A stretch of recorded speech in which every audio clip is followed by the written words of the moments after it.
اب ایک مثال کی ضرورت تھی جس میں اللہ کے دوست ابراہیم علیہ السلام کا ذکر ہو جائے، اور ایک مثال کی ضرورت تھی جس میں شیطان کا دوست نمرود ذلیل ہو جائے۔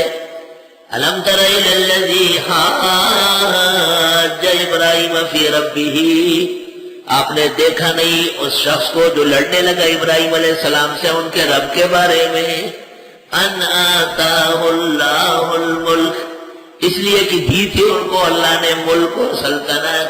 نمرود ابن کنعان، نمرود ابن کنعان امام مجاہد سے منقول ہے، تفسیر ابن کثیر میں بھی اور تفسیر خازن میں بھی، ملکت دنیا مشارقہا و مغاربہا، ہر بات دنیا کے مشرق اور مغرب کے بادشاہ چار ہوئے، اسنان مومنان و اسنان کافران، دو مسلمان ہیں سلیمان و ذوالقرنین، اور دو کافر ہیں بخت نصر اور نمرود۔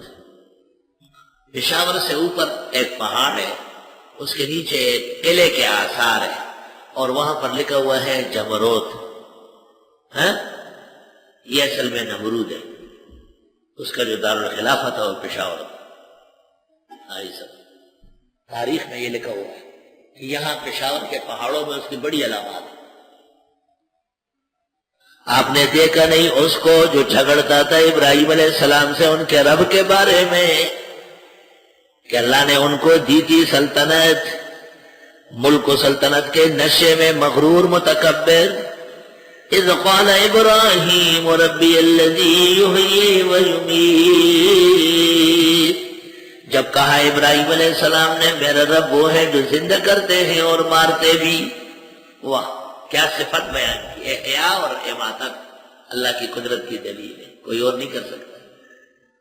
قال انا احیی و امیت، نمرود نے کہا میں بھی زندہ کرتا ہوں اور مارتا بھی، جن کی موت کا فیصلہ ہوا کہا چھوڑ دو اسے، جو بے قصور کھڑا تھا کہا مار ڈالو اسے، ایسا کم عقل بیوقوف۔ ابراہیم علیہ السلام سمجھ گئے کہ یہ تو الو ہے، الو کبھی زیادہ چلو ہے، یہ تو سمجھتا ہی نہیں احیاء اماتت کو۔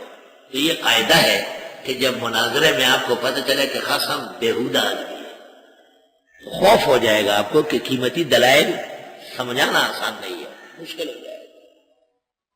مولانا مفتی محمود الحسن کا مناظرہ تھا ایک بدعتی سے، مولانا مفتی محمود الحسن دارالعلوم دیوبند کے مفتی تھے، افریقہ میں جا کے انتقال کر گئے، شیخ الحدیث کا خلیفہ تھا، بڑی ہندوستان و افریقہ میں اس کی بڑی آوبگت تھی، یہ فتاوی محمودیہ انہی کا شاعر ہوا۔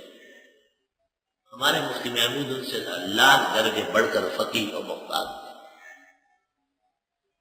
ان کی ایک تحریر 3 طلاق میں نے دیکھی ہے، اس سے طبیعت بہت زیادہ ملال ہے، اس لیے مجھے مفتی محمود الحسن گنگوئی سے مطلقاً مناسبت ہے۔ اللہ مناظر تھے بہت بڑے بریلیوں کے خلاف، تو دلائل بڑی خوب جانتے تھے، تو بریلی مناظر جب تنگ آئے نا، اس نے کہا تجھ میں اور خنزیر میں کیا فرق ہے بتاؤ۔ مولانا کو کہا مفتی صاحب یہ بریلیوں کا اسٹیج لگا ہے، یہ دیوبندیوں کے فاصلے پہ ہوتا ہے، تو مفتی محمود الحسن جلد اسٹیج سے ادھرے، زمین ناپی یہ 6 10 12 14، کہ میرے اور خنزیر کے درمیان 40 بالش کا فاصلہ ہے، خنزیر اس وقت مجھ سے 40 بالش دور ہے، کیونکہ وہ سمجھ رہے کہ تو بالکل ہی فضول آدمی ہے، مناظرے میں کوئی ایسی زبان بولتا ہے۔